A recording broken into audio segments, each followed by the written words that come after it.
Hello, I'm Eric Snodgrass, and thank you for watching this Thursday night, June 15th in-depth ag forecast brought to you by Nutrien Ag Solutions. I'll spend a lot of time this afternoon watching some of the very large thunderstorm complexes roll across parts of the United States. Of course, yesterday this was the region that had just a tremendous outbreak of severe weather, including numerous hail and wind reports, plus the tornadoes that went through here. And those severe storms are right now sitting over parts of the Florida Panhandle.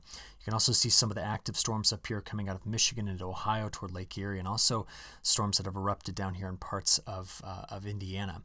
One of the storms, though, that really caught my eye was this one right here that's trying to cross the Red River, or just staying just north of it here. And that's not to ignore the storms that are behind it, but I was just watching that one on radar, and it was just a very impressive looking supercell. So here we are moving through this part of Oklahoma. We've got tornado warnings out for this system, a very classic structure with a big hook echo on the backside and a hail core. But what I really wanted to show you was the rear flank of the storm, which is here, the outflow on this side. Look at the very well-defined outflow boundary being picked up by the high-resolution radar here.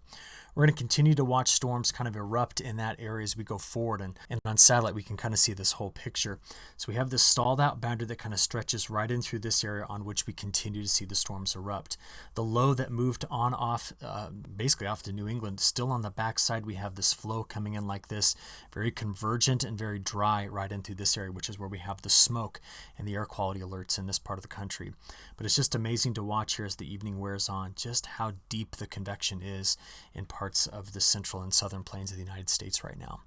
So thinking about this, of course, the Storm Prediction Center has been all over on top of this. They've really well done a great job kind of picking up on the parameters that suggested this was going to be a kind of a higher end outbreak of very strong storms in this area. And if we just look right now at the all hazards weather map, we can identify these regions where we have the tornado watch that's out here, including the warned storms, kind of the individual warned storms. We have to the south of it the excessive heat watches, warnings, and advisories. The flood watch here with the severe thunderstorm watch to the south of it, plus the warnings here. Air quality issues here, red flag warnings behind all of this, flooding out still for this part of Nebraska and Wyoming. And then again, the colder air that's still on the back side of this as this much deeper trough settles into the west. There's just a lot of moving pieces with this particular pattern. I'm going to start with the severe weather, though, because as we saw the high-resolution models picking up on this today, again, we've identified all three of these areas that have had the severe storms going. The ones I'm going to talk to you most about are going to be these right here, because the high-resolution models are expecting those storms in the overnight hours to roll through this side of the Red River Valley. And then now this is by midnight. Going the following 12 hours, the models have taken the remnants of those storms and pushed them all along that boundary all the way down here by mid-morning Friday morning to around noon on Friday to hit the Panhandle. So that's a very quick advancement of the outflow of those storms. Now, playing through the rest of the day on Friday with the high-resolution rapid refresh model, again, a lot of isolated and scattered storms that are going to be here in parts of New England, a lot of showers in this area. And then we're going to watch complexes of storms again on Friday kind of show up in the midsection of the United States. So if we just look at that and say, well, where is the Storm Prediction Center going to be adding more risk of severe storms and more risk of rainfall? We're going to start to fill this area in, but more wet weather is still coming into this corridor right now and into the future as well, as you're about to see. I just want to point out one last time where that upper level low just sat stacked right here over the surface low earlier in the week.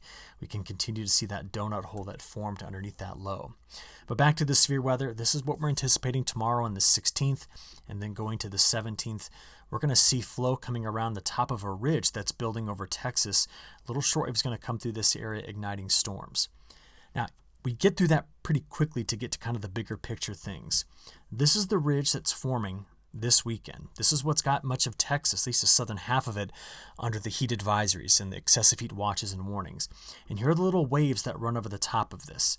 Now, this is the kind of pattern we've been discussing. If we can get a ridge to build in this area, we get ridge riding storms that come over the top of it. But there's almost a saddle point right in through here in the flow that's making it difficult to get these storms all the way into parts of Iowa and Illinois and Wisconsin and parts of Minnesota. There's all... The pieces are all there, but they're not fitting to allow the storms just to continue to move and expand to the east. And one of the things that's important about this flow is that the Bermuda High is trying to regain some position here, but all that it really might do is help guide a would-be tropical system into this direction. We'll talk more about that in a few seconds here. So bigger picture things. Let's step this back and try to work through all these tabs I've got for you tonight. I think I've been stewing too much on this pattern, but it all begins with a map like this, right? We've seen it many times. It is the map that starts on the 10th of May and goes up until this morning and shows you precipitation ranks. So even with the heavier rains that moved into Indiana and parts of Ohio, and they wrapped around the backside of that low, and that they've moved over into parts of Pennsylvania and New York, you can still see that the long-standing deficits have not been undone. And then we think about the areas that have missed out on this. So there's this area starting in west central Illinois, actually much of central Illinois, over to west central Illinois, then Iowa, western Wisconsin, and then getting down here throughout much of Minnesota that have missed as well. We cannot forget about this corner of Nebraska, or just the expansion of the drier conditions that have happened in the east. And then, of course, the flooding rains that we've seen since this point in May that just continue to run up and down the high plains, the western plains, all the way up to Montana. Notice, too, again, the story continues for parts of coastal parts of the Pacific Northwest, but in the interior, right in through this corridor, a lot of thunderstorm activity. So one thing I want to point out here about this pattern is along the Mississippi River, because as you can see, there's been a lot of dry weather on the headwater of the Mississippi. So I went up and pulled the gauge data at Rock Island. So this is in the Quad Cities, and this would be Lock and Dam 15. And what's interesting is, remember the drought of last fall? There it is in January. This was all the flooding caused by snowmelt and some heavy spring precipitation throughout March. So then we went way up above flood stage, and now we have since come all the way back down again. And here we sit, back at the levels we were at the beginning of this year. So the Mississippi Basin has just had an incredible amount of change on it. Now, when we think about, let's go back to this really quickly, about the crop damage that could be happening in this area. The one thing that has prevented the kind of the extreme side of that crop damage has been the temperatures. We've had very short duration episodes of heat that have hit this section of the country, and it's been cold along the East Coast. It's been cooler than average in Texas. It's been cooler than average in California. We've seen the heat at times backing up here to the Pacific Northwest, and it's certainly been much warmer than average across the northern plains of the United States. And that's where we have our biggest surplus since April in terms of accumulating GDDs. Now, as we've been talking about all week, where this is going to change will be down here in Texas as the ridge builds in. But what's really destroying the pattern is what's causing the cool in the west and the cool in the east. The missing feature, the thing that has just not been there to support the flow of the atmosphere, opening up the Gulf to return rain to those places that have missed it, kind of where I'm drawing these arrows, is the same thing that's kept a large section here from the Carolinas and Georgia back to Tennessee and Kentucky, and up here toward western, West Virginia, as being so cold. And that has been the lack of a Bermuda high. Now, we don't have the NASA soil moisture maps up yet, but I do want to show you that if we can look at some soil moisture maps, it'd be good to compare things to what everybody's chattering about. So our first soil moisture map I'm going to show you, this is from NASA's GRACE satellite mission. This goes back to 2012, June 18th, 2012. Now remember, drought in 2012 left the plains, let me flip that back over to this drawing tool. It left the plains here and migrated north. And then we had drought that developed in the southeast that migrated into the mid-south, and then it all came together in July and August, right in the midsection of the country. This year, is much different, entirely different setup to 2012, but this is where we've seen the soil moisture issues really showing up. So again, this is according to satellite measurements, but we identify these regions here. We've seen this area go over drier. Of course, we've been much drier here in the northern plains after the snow has melted. But you're going to see in this forecast that the places that have the best chances for more storms kind of cover the area that I'm scribbling over, whereas we expect parts of Wisconsin, Iowa, Illinois, sections of Missouri, but Indiana, Michigan, this area to continue to struggle with drier conditions as we go forward. Now, I was just thinking about this today, and I took myself on a tour around the country of places that I have been thinking about, and that's all happened because I'm in one of those spots that was just upgraded on the drought monitor to D2 drought, and I went out and took some soil samples on Tuesday night to have a look.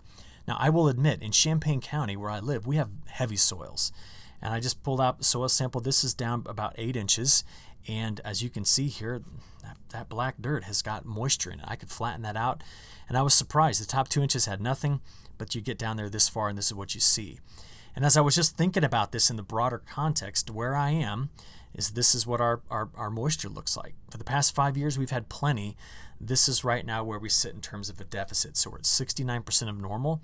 We had one decent shot at rain back at the very beginning of June, and since then it's been not much before they get it back to May 8th. So we flatlined here, and that's just what the soil moisture holding capacity looks like in my neighborhood. Now, taking a look at some other places, my neighbors over in Indy, they flatlined too after about May. We had the May 20th event that came through, but other than that, it's been flatlining on precipitation there. I then was like, well, what about Hastings? We talked about Hastings earlier in the month. There have been a few events that have hit here that have given them a ½ inch of rainfall at a time, but that is not to take away from the bigger deficit there's still going on in that part of Nebraska, right there, kind of on I-80 from Omaha over to Hastings, that particular area. I then said, well, what about in Iowa? Because I keep pointing out Iowa being so dry. So I went to eastern Iowa and Cedar Rapids here, and again, same scenario, just a big flat line on the precipitation. But as you look at the temperatures, what you'll notice here is that we've not really had a whole lot of high duration heat, and they've only had a couple of days, 3 so far this year. I keep that statistic where we've gotten above 90 degrees Fahrenheit. And then I just kept going because I found this fascinating, and I went down to Amarillo. And in Amarillo, very, very dry April. We got into May, and the moisture just came on. And if you just look at this, went from about 3 inches, up to 15 that quickly. And so this is just an area where the change has been so dramatic when you get over to the plains. And I just kept kind of going up the plains. I have some good friends in Choteau, Montana. And again, the rains that have been in there have been the best in a while, certainly way different from last year. And then I had to finish in California because I found in California that they've broken my precipitation graphs, because here in Hanford, California, they're currently sitting at more than, almost double their normal precipitation. And what I didn't realize was that I set limits on this that were unrealistic for places that have been extremely wet. And if you're curious where this is down in the San Joaquin Valley. It's right here. If I kind of zoom out, you'll get a better idea of where you are in California. But what you're getting in the data that was kind of there a moment ago, but it'll come back, this is the data from Sentinel satellite. And what I want to show you is the flooding down here in this in the Tulare Basin, right here across a lot of these fields. Just for perspective, this would cover more than half of my county here in East Central Illinois. Just amazing to see that flooding. All right, I'm sorry, but I got carried away with that, but I thought you might like to see it. Now we come into the forecast part of this. The WPC, they just updated their forecast using the 12Z data, and where have they kept the wettest conditions? They've kept them right down here over the foreseeable future. They have more storms kind of building into this area, and that's all coming around that ridge I told you about, and the fact there's a deeper trough in here, so there's lots of great flow getting into this area. But we have yet to see the models increase the chances of rain if you are anywhere inside of that looping arrow that I just drew. Yeah, there's storms into parts of British Columbia and Alberta. There's more storms coming into parts of Montana, but we're missing it in this particular area, missing it in a big way. Now, when you say why, you ask, why is this the case? This is the answer. The pattern at the end of May and the beginning of June has blocked itself up. There is a subtropical component of the jet, but it keeps wrapping around right here, this trough that's over California, keeping it cool. We've then seen the ridge kind of open itself up multiple times across the Canadian prairie, but because the subtropical high that normally sits in the Atlantic has been way up here over the UK, low pressure, lower heights, colder air set along the East Coast. Now, some are calling this an omega block, and it certainly has that look when you look at it at a longer term.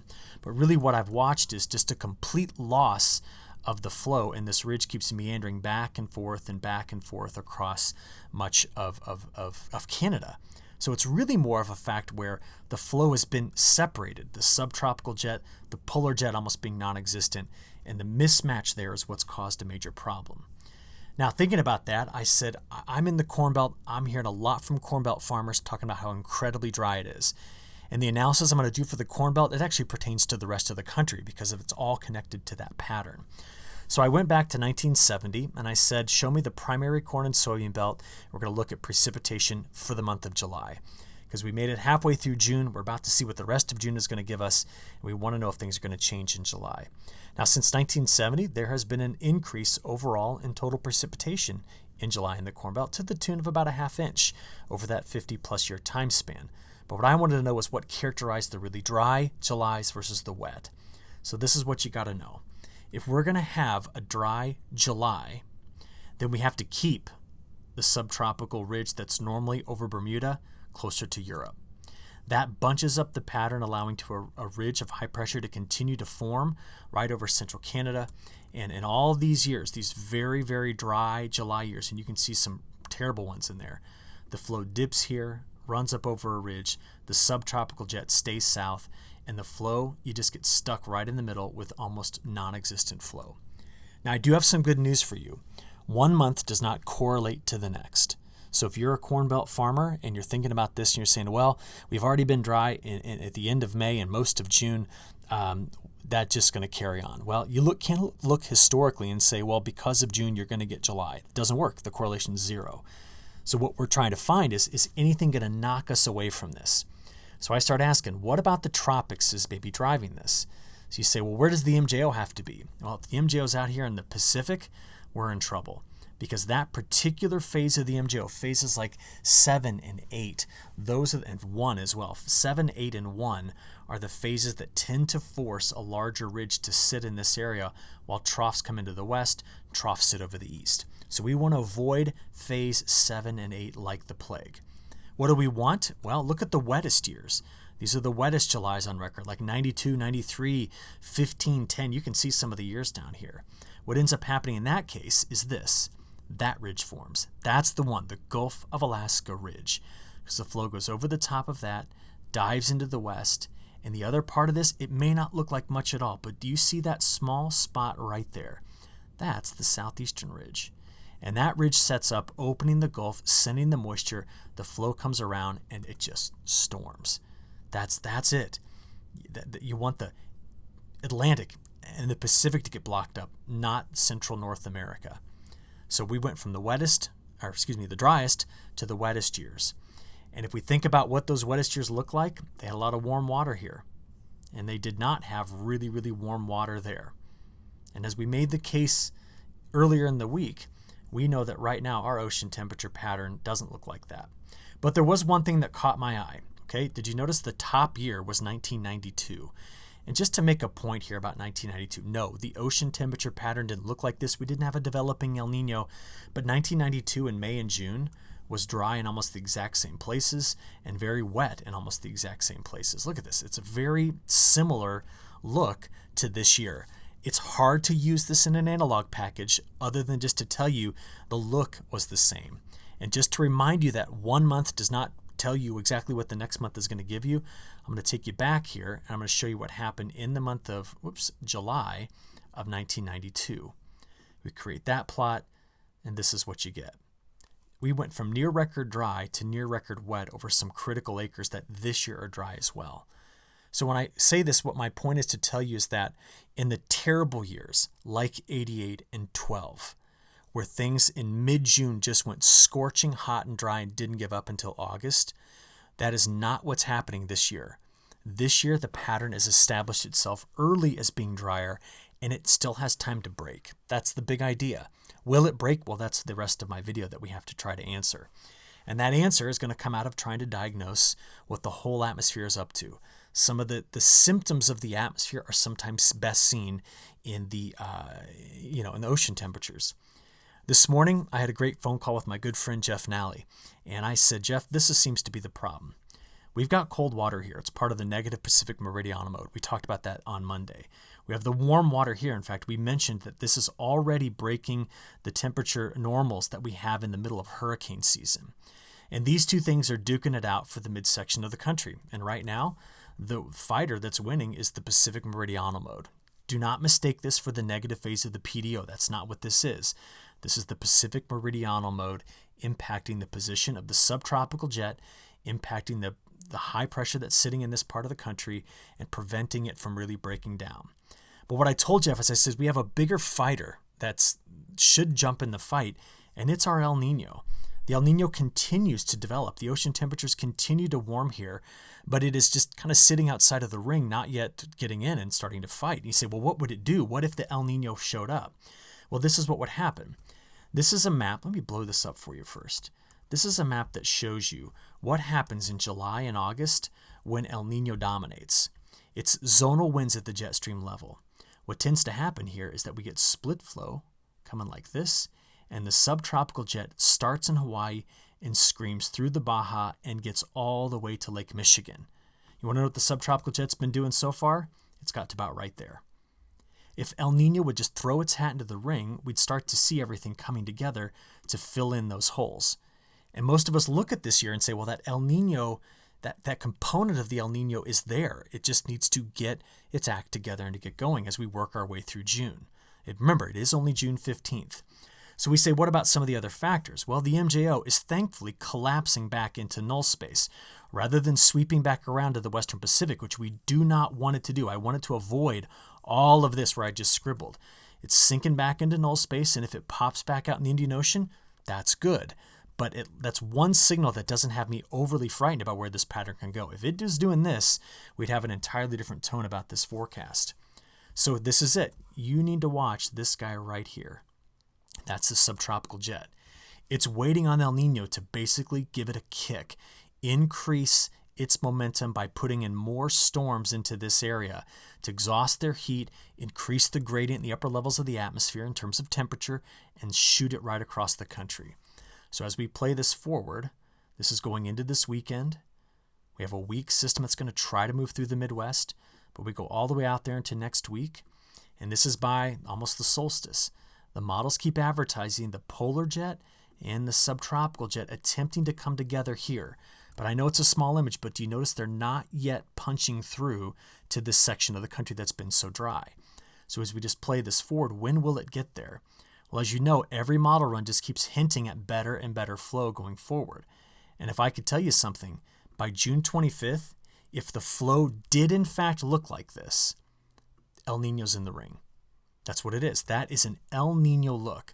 But I have watched the models do this now for about 20 days, where it keeps attempting to show this more favorable look, and it never materializes. And that's why I told you about a month ago that the critical time for me to make a call on this summer pattern is going to be between June 21st and June 25th. If we see this showing up by that time, storms will finally penetrate into these very dry areas. But as it stands right now, the answer is no, they're not doing it. This is over the next 7 days. I told you the storms are going to continue in this corridor. Wet weather down here. They're going to be drier throughout this corridor. It doesn't mean we won't get some showers and storms in here, but notice parts of Iowa, Illinois, Indiana, Michigan, Wisconsin, Minnesota, the storms just keep firing up to the western side of this, but not over this particular area that's been so very dry. So this is the 12Z European model forecast. I want to show you something I finally finished for you all today. I'm going to put this on my main website. I always get asked, well, how much are the models changing? So twice a day when the 12Z comes out, I'll subtract from it the previous run, which is 0Z, and we'll make a map of it. So if you're curious how the models are trending, these are the wetter colors and these are the drier colors when you look at the 7-day total.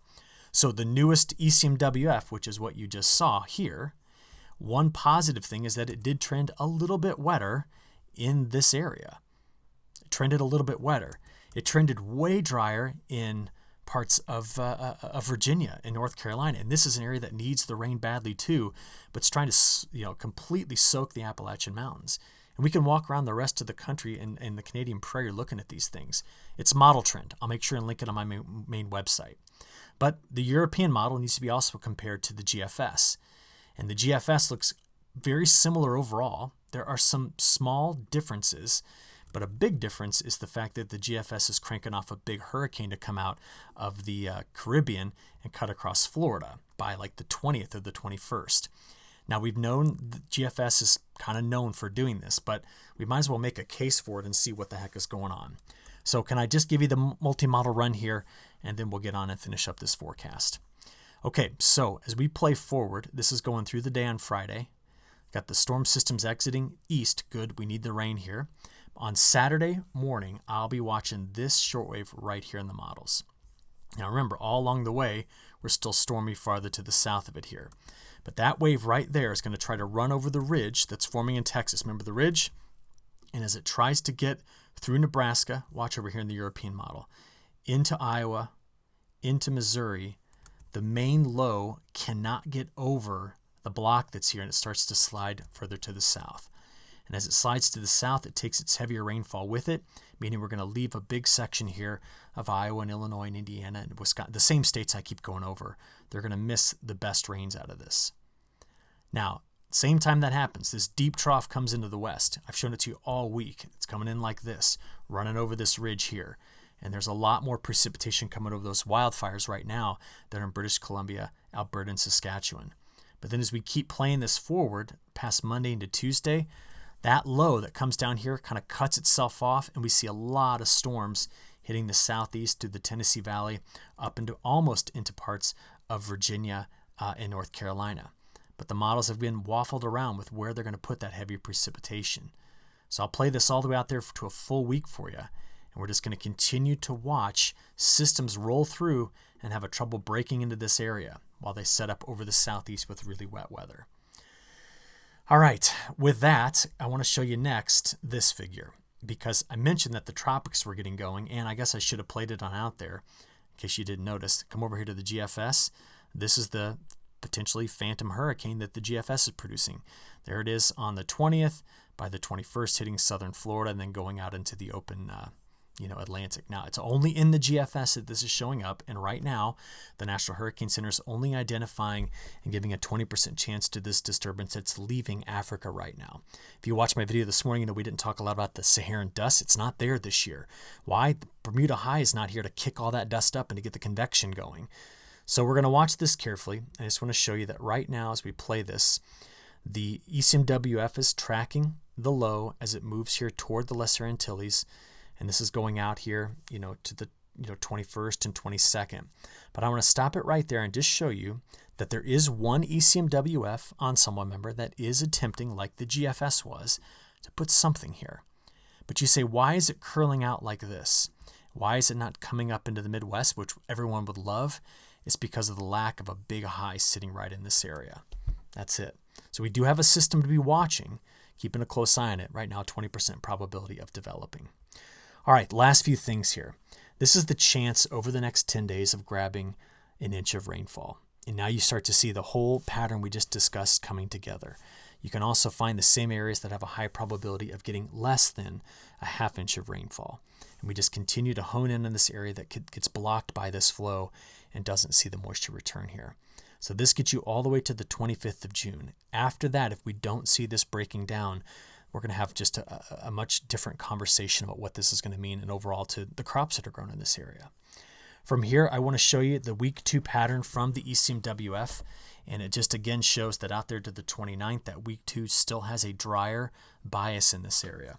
But what we don't know yet is if the subtropical jet will outperform what the models are suggesting, punching a hole into this area.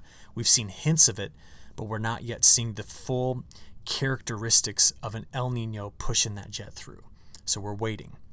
Now, I haven't covered too much in terms of temperatures. Precipitation's been front of mind, but this is a 5-day sliding window of average temperatures. Remember, large ridge here, deep trough, all the action is just going to eject off of that. But then the flow drops over here. We keep this area wetter and cooler, and this area is kind of left out high and dry with high pressure. So that's what we see through much of the next 10 days. Now, beyond June 25th, is there any shift at all that we can be on the lookout for? There are some characteristics in this right here that suggest that this ridge expands, sending that jet farther into this area. We've got to break through the drought that is there to get rain into that spot. But it's always out there beyond 7 days, beyond 10 days, and the models continue, I think, to kind of fool us at times that it's going to really break down in this area.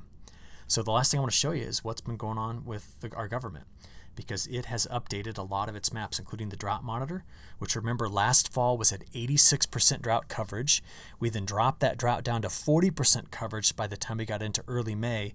Since early May, it's popped back up to about 55% coverage, and the biggest changes are here. They've also released their new monthly outlook, suggesting that this is going to be some more drought development happening in this corridor, and their seasonal outlook says that it's going to persist. What's interesting about this is their new 1-month outlooks look like this. And what you notice here is that the government, the CPC, is trying to increase storminess across a lot of areas here in the U.S. And very interestingly, they're still picking up on the lack of a southwest monsoon going later into the month of July. That's a very El Nino look. So are storms running through this corridor. So to go back over to equal chances in these areas that are very dry right now is kind of a good sign overall. They also released their new 3-month outlook. And the 3-month outlook has a very El Nino look to temperatures here and to precipitation, but a lot of storms rolling through the midsection of the country. They've decided to keep, though, much of the Great Lakes Basin with the risk of being drier. Now, what this shows us is that the scientists at NOAA and the Climate Prediction Center putting this together are still, like I am, seeing an influence of El Nino at some point as we go into this month of July. But a lot kind of hangs in the balance here, and it's kind of on a knife's edge. And if that subtropical jet doesn't form, or if the Bermuda High doesn't return, or if we don't break down the Omega block, what is there to push the moisture into these areas? It's just not in the cards yet. We've got to wait to see that. From here, I do want to show you the newest European model forecast for July. And if I can give some encouraging news, in the month of July, the model trended less dry in this area, and it trended wetter in this whole region. And that's one of the bigger changes that we've seen in our models. So this, again, is the entire month of July as seen by the European model. On the temperature side of this, it's got a lot of warmth across the country. And that heat is primarily confined here in the central United States up toward the Great Lakes and then back through the Canadian prairie. It's certainly got a very warm bias for everywhere except for the west coast and the southeast. All right, so you can see what I've been thinking about, what we've been trying to diagnose and discuss here. The competing factors, and we've got to have an important weekend to watch this. The top thing that I will be watching all weekend long is how do the precipitation patterns adjust themselves, especially this one from the European model into the weekend. If the system outperforms and comes through here and delivers better rain, that's going to certainly be a signal that the markets are going to look at. And if we continue to see the subtropical jet get its act together and fills this in, that could be a huge trend. The next 4 days are very important in terms of agriculture and weather across the United States. So I will watch it and I'll report back to you soon. Thanks.